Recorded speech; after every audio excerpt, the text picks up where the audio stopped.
Looking for the latest on the Jazz, Utes, Cougars, and Aggies? Yeah, we've got you covered. This is Hans Olsen and Scotty G on 97.5, the Sports Zone. Hans and Scotty, 97.5, the KSL Sports Zone. It's our favorite moment of the week where we get to chat a little Utah Hockey Club and NHL with the general manager of the Utah Hockey Club, Bill Armstrong. Bill, how are you? Hey, Bill. I'm doing good, gentlemen. How are you guys doing today? Doing well. All right. Not as good as you with back-to-back wins. All right, so... Rattling the cage. Exactly. So what feels better, getting a win against the old team in St. Louis or knocking off Winnipeg, one of, if not the best team in the NHL? Well, they're probably pretty equal, but I would say the last one was probably the most exciting. You know, it's a great experience. You go in there, it's a Monday night, you know? Yeah. And the building is absolutely rocking. People drinking beer. They're celebrating like it's Friday night, and, you know, we scored. You know, we came to play. We had a great game from start to finish. It's probably one of our best against the best. So it was an incredible night for us. And now we go to war against Minnesota. So it never gets easy, but I like where our team is at right now and the way that we're playing. Yeah, back-to-back games, Minnesota, and then a return trip to Winnipeg. And it always cracks me up because I remember whether it was in college or professional, playing football, and you tick off the wrong people on the wrong team, and then you get to see them a couple of weeks later, and you're like, geez, man, these guys are going to be upset. Or maybe you see them a year later, you know, and if things were done the wrong way, and things got physical against Winnipeg, and things got real. So I got to imagine that that's going to be a real battle here in a couple of days when you guys head to Winnipeg. Yeah, and it was nice enough the NHL put us to be able to play the night before. Yeah, you know, so we got to go in there with no rest to play the big guys.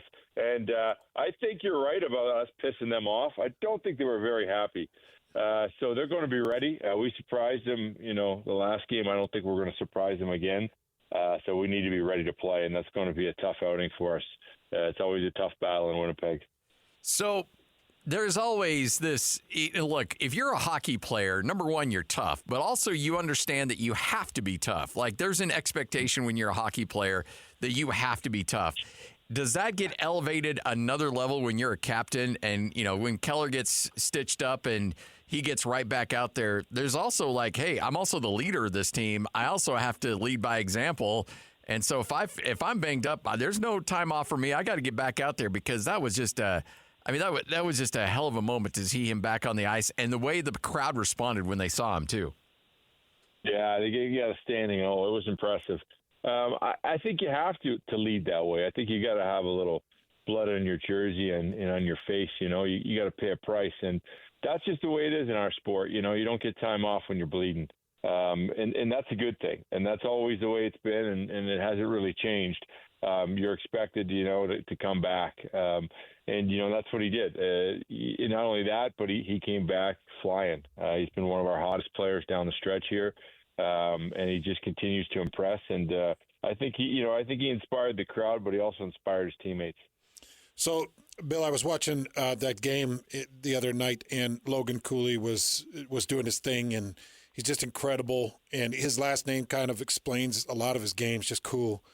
And he has this no look that was beautiful. Oh, yeah. And I retweeted the video of the no look, and I put a tag on it that just essentially said 20 years old in the NHL is baby in terms of NHL age. I want you to explain to people, and to me as well, just how young 20 is in the National Hockey League. It's young. I mean, most guys, when you're playing, especially at center's kind of like you're a goaltender. It takes you to 25 just to kind of get your bearings about where you are and how to be consistent every night in the National Hockey League. So what he's doing at the age of 20 is incredible. And I give a lot of respect to him because of, he's put a lot of time into to improve on both sides of the puck because, you know, he's playing. One thing people don't understand, he's playing against the best centerman on the other team every single night, you know, and the best centerman's usually going the other way about 100 miles an hour trying to create offense. So you got to stop them, and then you got to go the other way. And he's done an amazing job. at playing against the best and being at his best, and also driving Schmaltz and Keller. Since Cooley's come onto that line, that's been our number one line, and they've just been flying. How early do you identify some of these guys, like Keller and some of the and some of these guys, Cooley? I mean, are they in their early teens when you're able to first get some eyes on them because of juniors and everything else that goes on? Yeah, usually around 15 is the first time that we hear about them. If they're really good at the level below, you're kind of hearing rumblings. And we do a lot of underage scouting with our scouting staff. Our belief is that somebody will always get injured in their draft year, and we want to have a good book on them. But it's really tough to tell because they grow a lot, they change a lot. And Logan Cooley was one of the last picks to go to the development program. So he was kind of like a little bit of a late bloomer. He just took off when he got to the U.S. program, and I was fortunate to catch him over in the at the World Championships, the U18 World Championships, and COVID was still going on a little bit too over there. So we were trying to kind of navigate our way and get a good look at him. And I went back on video and watched him, and I can remember just seeing how fast he was through the middle of the ice. I was kind of sold on him after that, and our staff just loved him. And I think you can see if you go back and watch the draft video when we draft him, how excited I was when we made that pick. Because we knew at the time that he's an explosive kid and he loves hockey. He's super competitive. I think his parents didn't really want him to play hockey. They were done by putting all the other kids through hockey by that point. he had to battle in that house to play hockey, and he comes from a great family. His mom Kathy and his dad Eric are just. We got to meet them at the draft, and we were sold on the family. We were sold on the kid, and he hasn't disappointed since he's landed with us. What skill set or what attribute, when you're scouting a kid, do you look at and say, I can't coach that? They've got to have that as part of their DNA. Like, is there something that you're like, he's got to be this because we can't coach that up?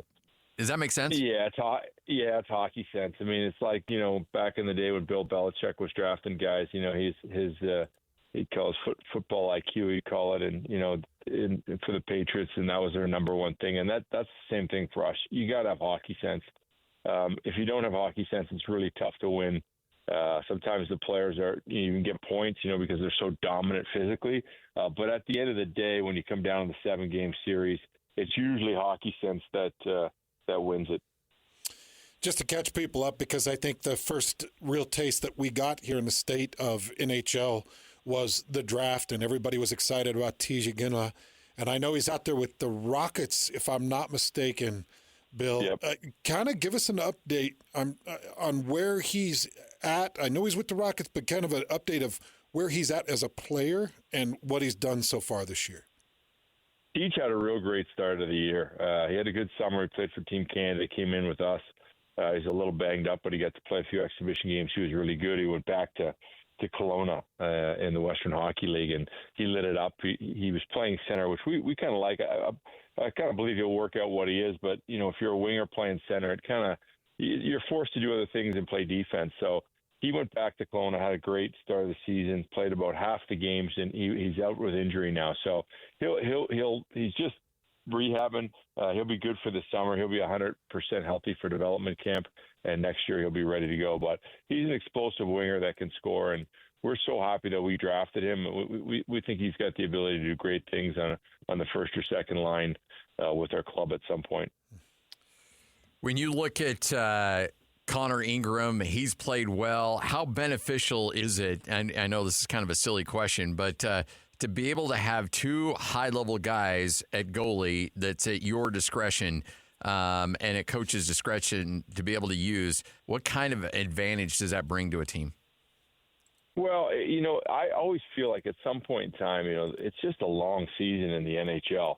And your goaltenders sometimes need resets. They just need 3 or 4 games off just to get a reset, get healed up. Sometimes they've got nagging injuries or just they're tired. And I think when you have that second goaltender to jump in there and play a few games, it really gives you an opportunity to reset.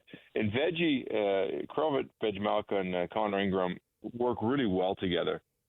They don't have a jealousy They're both competitive, but they're both super respectful for each other and help each other out. And they just, we've had a great tandem of them playing well. And, Ingy went down and Veggie stepped up, and now Ingy's gone in the net, won the last two. So it's been a really good fit for us to have both those guys.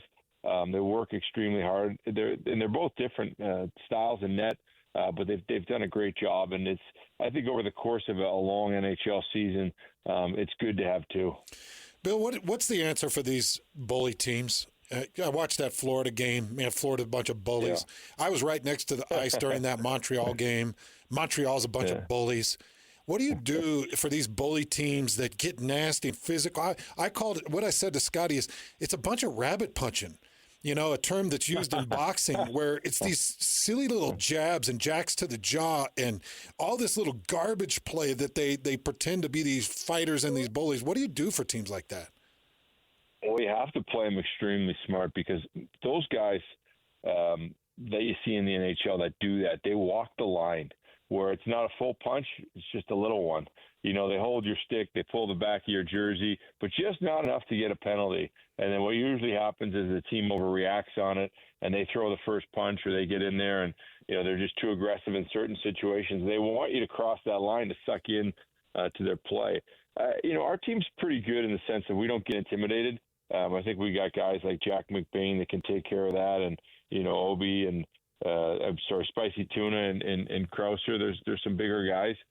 They're not heavyweights in the NHL, but they certainly stick up for their teammates, and they'll certainly make sure that our guys aren't intimidated to play them. But when you play the bully teams, they're doing that for a reason, and you got to walk that line where you got to push back, but you can't take stupid penalties.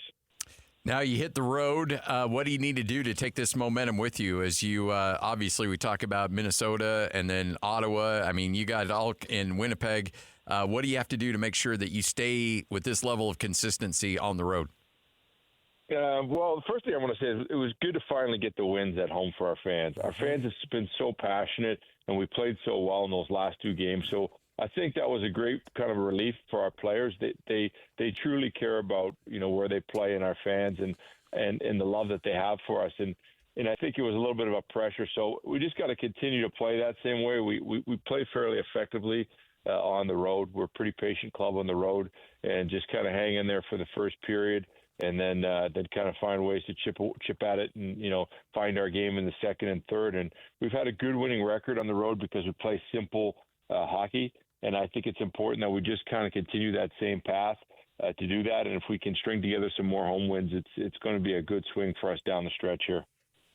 Well, we certainly appreciate your time. Thanks for the weekly chat, and look forward to doing it again next week. We'll be watching, Bill. Anytime, gentlemen. Thank you very much. Appreciate it. You got it. He's the best. Bill Armstrong, General Manager, Utah Hockey Club. Back-to-back wins, now hitting the road. When I watch Florida and Ottawa, I kind of want the Utah Hockey Club to be that. Yeah. Yep. It's miserable. Those guys kept them against the glass. They kept them pressed, angry, unsettled. And Utah Hockey Club had a nice advantage through a period and a half against Ottawa before Ottawa really got cooking, because I think they got them out of their sorts. And Florida, I think from the jump, just had them against the glass. Yeah. Pushing them all over the ice. And at some point, it's like, nah, we're not going to do that, And that's what's great about hockey is you can actually say, nah, we're not going to do that. We're going to fight. And until both of us are bloody, we're going to fight. Well, I think Florida has taken the approach that you want the Buffalo Bills to take against Kansas City, where it's just flood the game with hard hits, Mahomes, and attacking to the point where the officials are like, "Hey, we can't throw a flag on every play." There was San Diego State, from a basketball standpoint, has been known to do that over the last few years, where they'll foul you on every play, knowing that the officials are not going to call a foul on every play. So they will just mug you defensively and realize that, okay, yeah, we're going to get some calls, but we're not. There's also going to be some possessions where they're not going to call it, and we're going to get a steal or a turnover, and we're going to go the other way. I'm still trying to build my overall NHL understanding and resume to understand just what you can get away with. But Florida went and won a championship last year. Yeah. Largely with that. Mm-hmm. And what everybody tells me is when you get to the postseason, the whistles are really swallowed and physicality really jumps. That's what everybody tells me. I've watched a little bit of NHL postseason, but obviously you and I are going to be very invested in this postseason. And we're hoping that the Utah Hockey Club could be a part of it. But right now, it's very much on the fence. It could go either way. Yeah.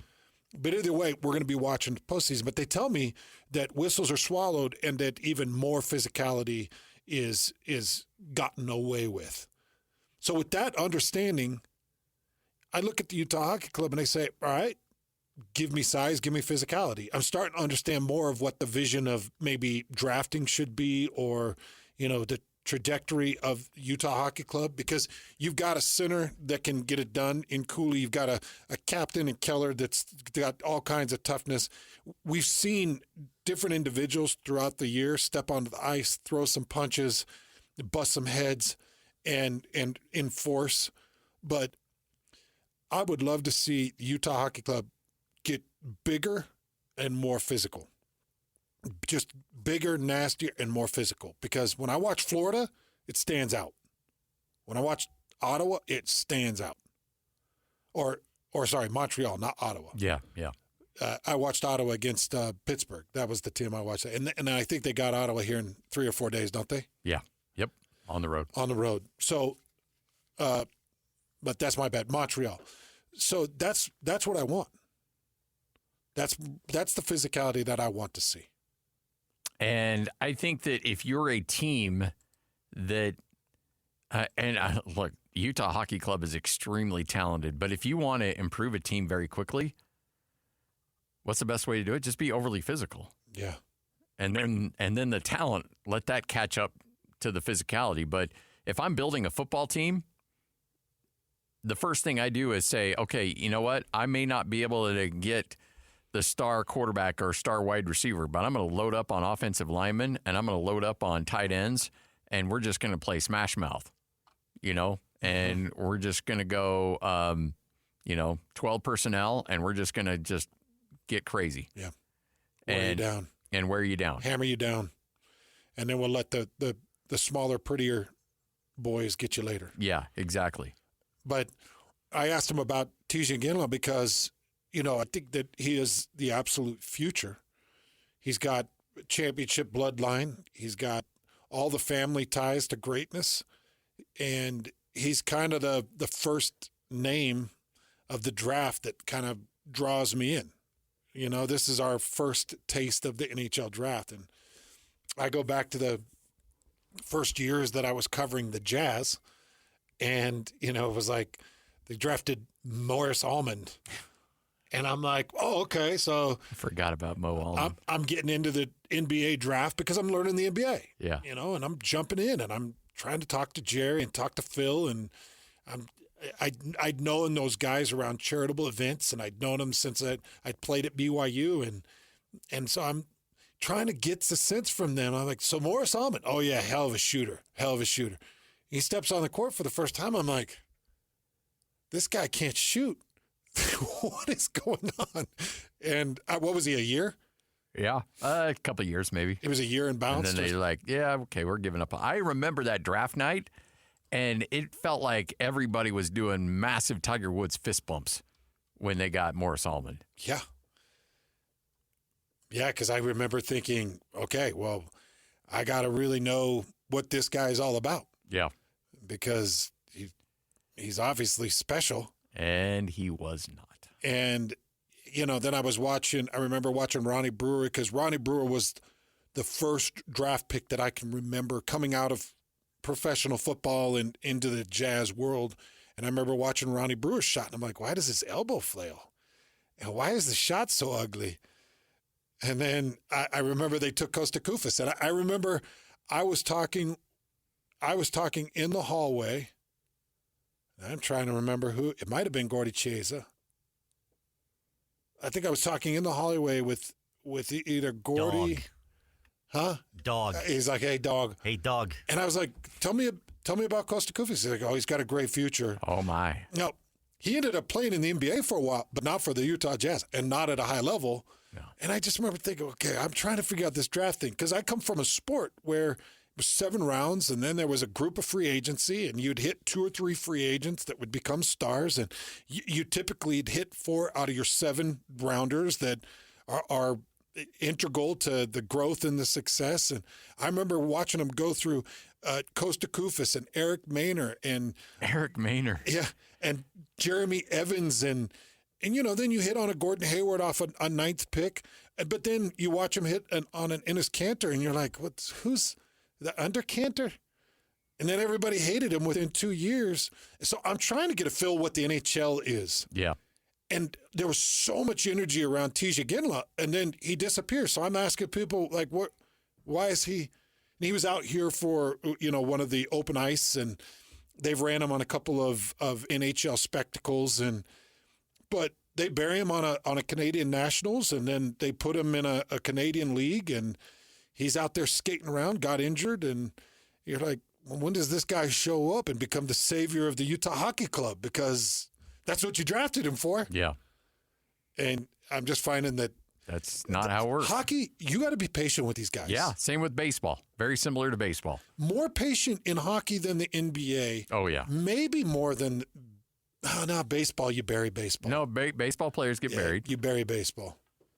But, look, if you take somebody in the first round of the NBA, especially if it's a lottery pick, you anticipate them contributing in some way, shape, or form right out of the gate. If you take a first rounder in the NFL or second round or maybe even third round, you're anticipating those guys making an impact immediately.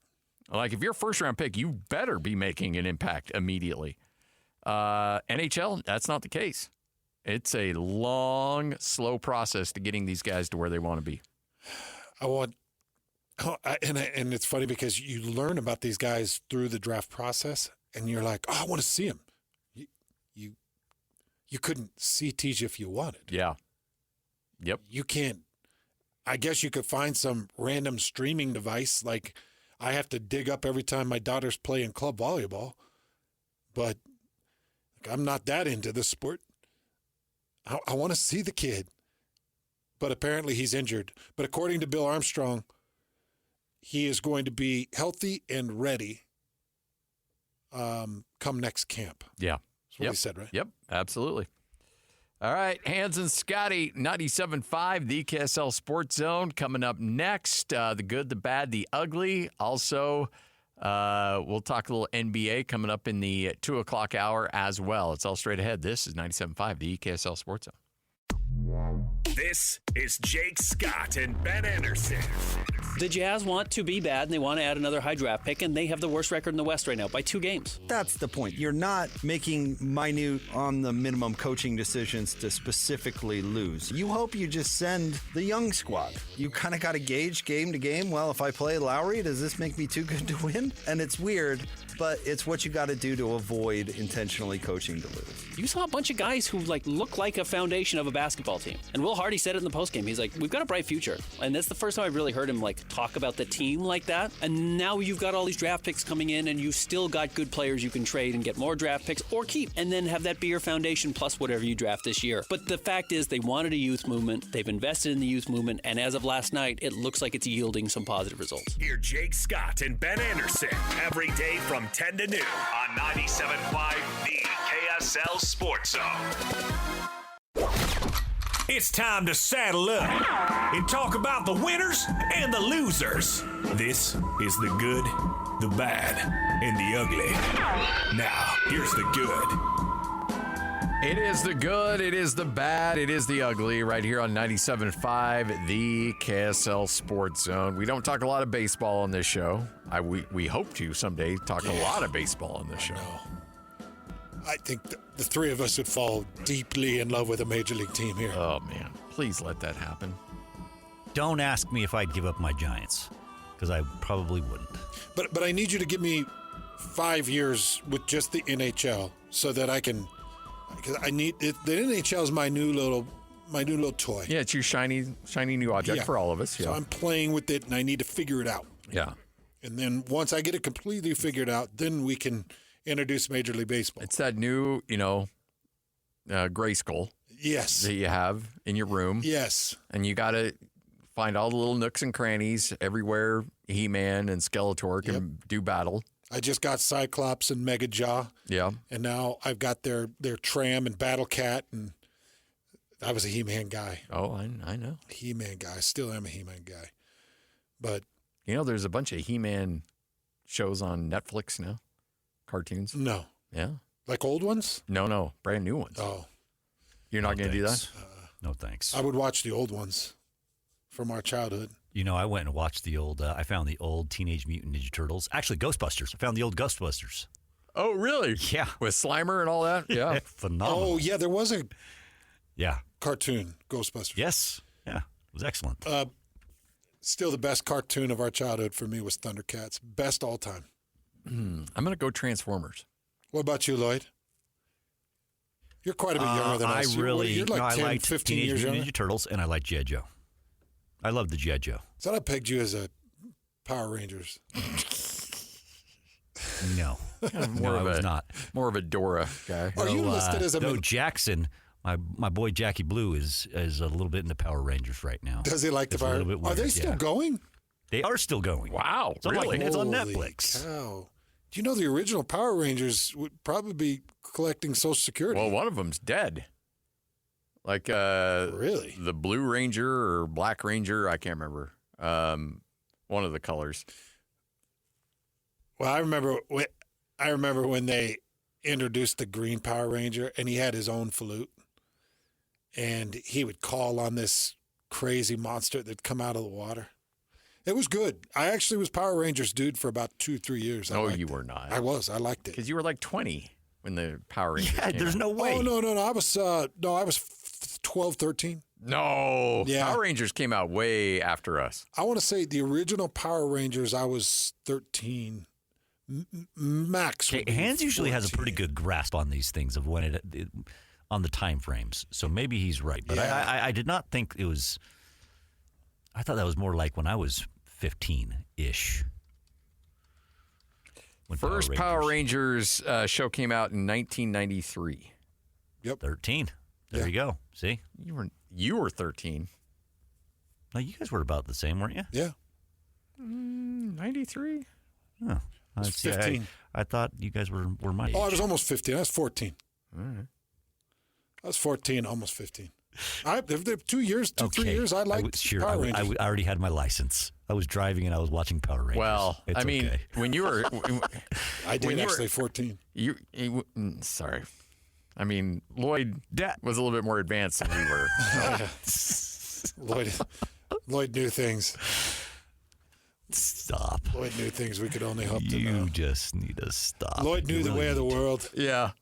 The way the world was. Anyways, Anyway. as you talked about, we don't talk a lot of baseball, but Baseball Hall of Fame was announced. 3 players are going to be introduced: Ichiro Suzuki, CC Sabathia, and Billy Wagner. That Ichiro one is By the way, spot on. Who is I hate Hall of Fame voters, whatever sport. The fact that there is somebody out there that did not put Ichiro on his ballot is ridiculous. He got all but one ballots to become a first ballot Hall of Famer. Dude only came in as a rookie to be Rookie of the Year and MVP. AL MVP. People forget how great he was. You know, immediately, I too. actually had to look this up, Scotty, because they going back a little while ago, you don't have to make your vote public. They did get a pretty heavy vote. I think 77% voted to make all votes public, but they've kept votes consistently private. So we'll probably never know who didn't vote for Put it Ichiro. out there, you cowards. But I went back, and there's only one baseball player in Hall of Fame history that had a unanimous election. Hold on. It was recent, too. It was.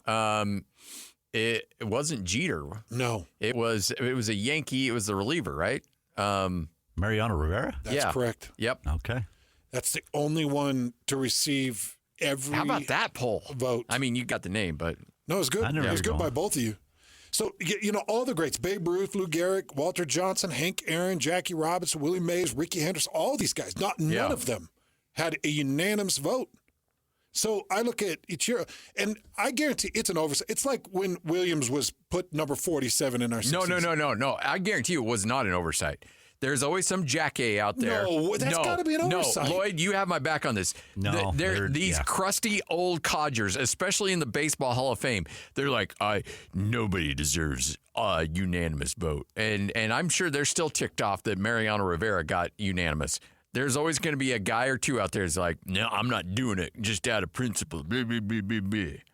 I guarantee you some old crotchety SOB out there was like making a statement. He knows Ichiro needs to be in the Hall of Fame and is absolutely a Hall of Famer, but he's going to do it out of principle just to be like, I'm going to be the one guy that's going to hold it up.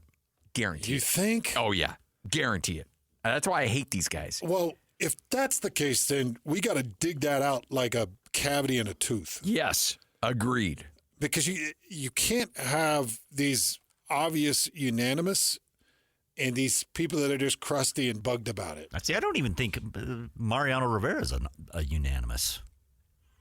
No, he was. But he was. No, I'm just saying. Oh, yeah. I would Okay. think, I you're understand saying- how amazing he was as a reliever. Like, nobody, but I don't even know. If you have all these people that aren't unanimous, like, that's crazy. That's your one unanimous. So there are 394 ballots. 393 voted for Ichiro. 394. Yeah. 393 said, oh, yeah, Suzuki's it. Yeah. And I guarantee it's this 85-year-old dude who never played the game who, I'm not going to vote for him. Well, that's Shut a bummer. up. By the way, Mitch tweets in and said, come on, Scotty, it was the Green Ranger that died. So, yeah, I stand corrected. Oh, it was the Green. The Green Ranger is no longer with us. The one that played the flute. Yeah, the one that had the flute that would pull a mythical creature out of the water. So, rest in peace, Green Ranger. Was it David Yost? I'm trying to find out who that was. There's your good. Let's get to the bad. Now the bad. The thefts continue for Major League players and for NBA players and for professional players alike. It's getting really bad. There was another break-in that just happened, and this one went down in Los Angeles, the home of NBA player Ty Jerome. And we don't have the details of what was stolen yet, Scotty, but happened around 7:30 p.m. on January 17th. They gained entry in the residence through a broken glass window, and he's meeting right now with law enforcement, and they're going through the house, and they're trying to figure out how much and what exactly was stolen, but it's a really bad deal. This is happening. This is becoming a epidemic. This is becoming a regular, and it's becoming a real problem for these professional athletes as they go on the road. Their homes are being broke into. This is organized crime. 100% it's organized crime. And what's interesting, did you read the piece about Joe Burrow's situation? I did not. Well, Joe Burrow's house got broken into. So they've arrested 4 Chilean nationals that were found with a Cincinnati cap, and they had another shirt on that would have been Joe Burrow's, and they've been charged. Good. They were illegally in the country, and they were in possession of the LSU shirt, a Bengals ball cap, and they were that they know were taken from Joe Burrow's place. They said that the guys had Husky automatic center punch tools that are used by a South American theft group to break glass and enter into houses. So these men have been charged in the Joe Burrow case, but they don't know if it's like a widespread Chilean national issue that they're dealing with. You know what? It's time to forget about Greenland. It's time for us to take over Chile. And then go down there and restore some order. How's their weather? I think it's pretty good, isn't it? I would imagine. I think there's some parts, the northern part gets pretty chilly. I know that they came southern part would be. They came up with some real comfort food. That's for sure. I don't think chili Isn't that actually where comes from chili. the soccer players, they crashed and were eating each other? Oh, I think you're right. Yeah. Or maybe that was the soccer that was in the team. Andes. Are the Andes in But it was the Chilean soccer team, Soccer right? team. rugby? Yeah. Or was it rugby? Yeah. Oh, I thought it was soccer. Oh, it might have been It was rugby. Was it rugby? Yeah. Meat's a little tougher. They made a new movie about that, by the way. Did they really? Yeah. Yeah. On sequel? Netflix. People of the Alive Snow or 2? or some Brothers of the Snow or something. You say people of the stove? No, the snow. Oh, okay. Scotty. No. You like- need to. Oh, Society of the Snow? Yes, Society of the Snow. I watched the trailer last night. Scotty. That's 3. 3 strikes. Which, by the way, Yeah. have you started watching the Monsters, the Menendez brothers? I did. I didn't like it. You didn't like it? No, I didn't. Why like not? It. I didn't like it. I didn't Okay. like it. I can't. The true crime stuff, I have a hard time with. It's right up his alley. As Oh, I know. assumed he Hands would likes love it. I'm just saying, like, for Yeah. me, it's like, wow, this is real life. I'll tell you, I am knees deep and fascinated in this. It's either primeval American or American primeval, and Yeah, I know what you're talking it's about. about the like our settlers. It's about Brigham Young. It's about Fort Bridger. Yeah. It's about Native American and Westernization relationships, and it's directed by Peter Berg, and he's a choppy director. He did what was that one with like American Survivor or something? The American Sniper. Was it? Oh no, it's the other one, but it's along those lines. Okay.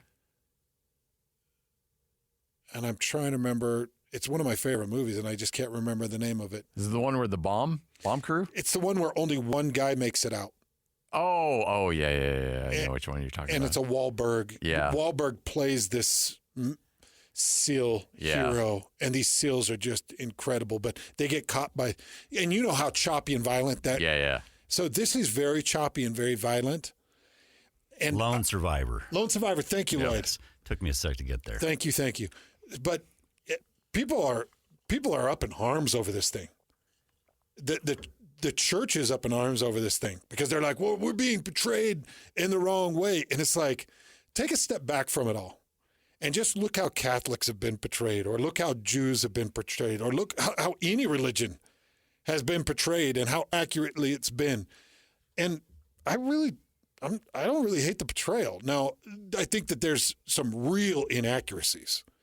Because I've read historical markings of the Mountain Meadow Massacre, and there's a real division on who commanded what and who enlisted. And guess what? The truth is probably somewhere in the middle. It always is. Yep. And by the way, I'm glad you said that, because when I was watching the episode this morning, I was like, there's going to be people that feel like this is way in left field, and there's going to be people that feel like this is dead on accurate. It's right there in the middle. Yeah. It's right there in the middle. And at some point, my ancestors, our pioneer ancestors, at some point they had to say, enough's enough. We get kicked out of Kirtland. We get kicked out of Missouri. We get kicked out of Nauvoo. They take our land in Missouri. We have people dying in Nauvoo, people dying on the trail to get here to reorganize Zion. At some point, it's like, I'm sick of it. And we're going to take a stand. And I kind of like certain aspects. Now, they portray them as zealots, and I don't think they were zealots. I think they were very passionate about their religion. But there was a point where I think our people were like, nah, Yeah. we're not doing this anymore. And you can say that's right. You can say that's wrong, but it's easy to see how people got from point A to point B on that stuff. Dang right. And so, again, not condoning it. But I think that's okay for us to be able to, whether it's that history or whatever history, to say, look, you know what? Some stuff happened. And the bottom. And we may not be proud of it, but some stuff happened. Let's acknowledge it, and then it's okay to talk about it. We went from Joe Burrow to Chilean nationals to people being eaten. 3 times by Scotty. You were the one that brought it up, Lloyd. Lloyd, you are. Scotty's right though. You can't have like You can't have like a part 2. Yeah, it's like Alive. No, part it's 2. a remake. Alive It's just again. a remake. Oh. No, it's not a part 2 because I don't think very few of them survived. back to the deep freezer. Alive again. Yeah, I know we did go on a crazy trail, but by the way, I'm not recommending the show because I don't want to get the people that come back at me like, this is a horrible recommendation. Oh, don't be afraid of that heat. You put that heat on enough people. I'm not taking that. Yeah. Hans and Scotty, Whole World News coming up next. Kurt Heelan. Oh, Lloyd, don't shake your head in disapproval. Look at that. It's like Arnold or Lee Trevino and Happy Gilmore, which we watched the other day. Just shaking your head like, no. Hans and Scotty, this is 97.5, the KSL Sports Zone. This is DJ and PK. Joined by Brian Fonseca, Rutgers beat writer for the New Jersey Advance Media and the Star Ledger. Talking about long-term potential, I think Ace Bailey's potential is unquantifiable. If he's able to tap into all the potential he has in himself, he has a chance of being a top 5 player in the league. So much talent in there, it's just a matter of putting it all together. Cooper Flagg is going to be the number 1 pick. I just think he's been destined to have that spot for the past 4 years. He's more of a sure thing than Ace Bailey. I think it's hard to argue against that. But I think if you're a team that wants to get a guy that is the cornerstone of your franchise, I think you really would be kicking yourself if you don't pick Ace Bailey at number 2 or number 3, and then you see him go anywhere at number 5, and he's just tearing the league up. I just think he's a guy that you can't afford not to take if he's there for you at number 2. Catch DJ and PK mornings from 6 to 10 on 97.5, the KSL Sports Zone. Go! It's time to span the globe for the hard-hitting news you care about. Well, not really. But hey, at least we found it interesting. This is Whole World News on 97.5, the KSL Sports Zone. We've got the whole world in our hands. You got the whole world in our hands. Hans and Scotty, 97.5, the KSL Sports Zone. Time for another edition of Win Ticket Wednesday. Let's give away some tickets, shall we? Call number 12 right now. It's really simple, 801-575-ZONE. You're going to win a pair of tickets to Chris Stapleton's All-American Road Show coming this summer to the Utah First Credit Union Amphitheater, August 15th and 16th. Tickets for the newly added show on August 16th go on sale this Friday at livenation.com. For Chris Stapleton? Chris Stapleton. That's going to be a good show. Is he a summer concert? Yeah, August 15th and 16th. Ooh. At the Utah First Credit Union Amphitheater. Ooh.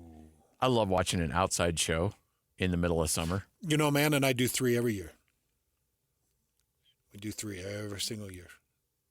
Typically in the grass, but if it's, and you know what I'm talking about, like up on the hill. Yeah. And the berm. Yeah, we pitch a blanket. Yeah. And then if it's a big show, then we get the bleacher seating. Oh, okay. Yeah. So you can dance. Dance. Yeah.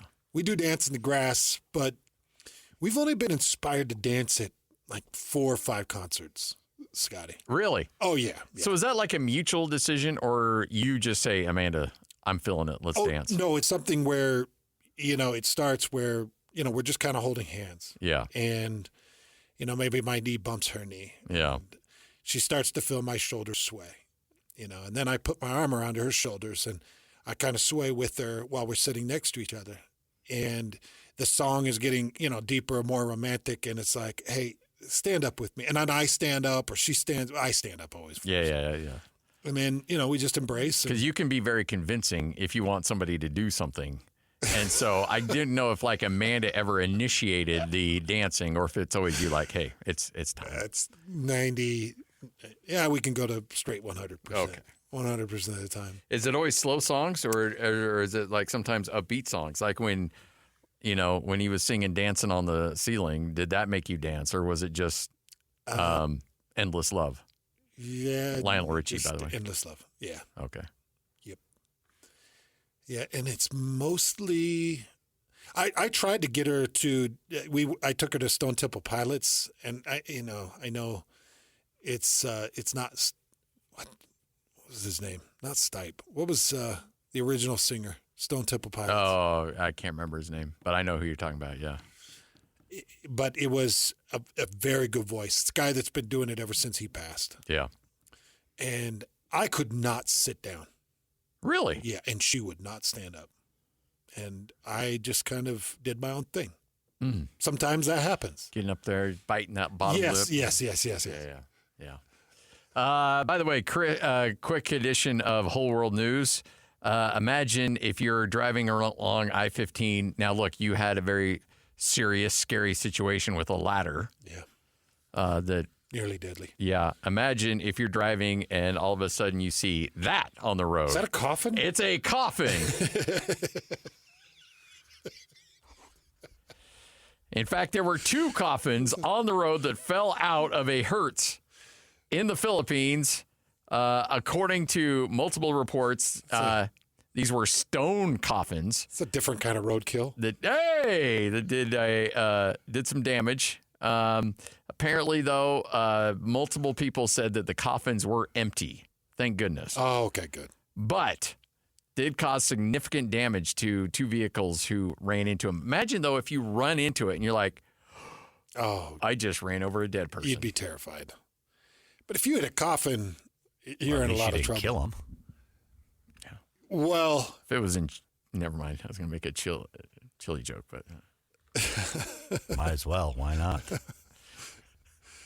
Nope. I've learned my lesson. Good for you. You've really grown today. I know. In the last 15 minutes, I feel like there's been some growth, some maturity. Where did these they're stone coffins? Stone coffins fell out of back of a Hertz that were not secured properly. Apparently, the dude sped up. They flew out of the back of the Hertz, hit the road. 2 cars behind him ended up smacking right into him, doing significant damage. But fortunately, they were empty. Do you have any burial demands?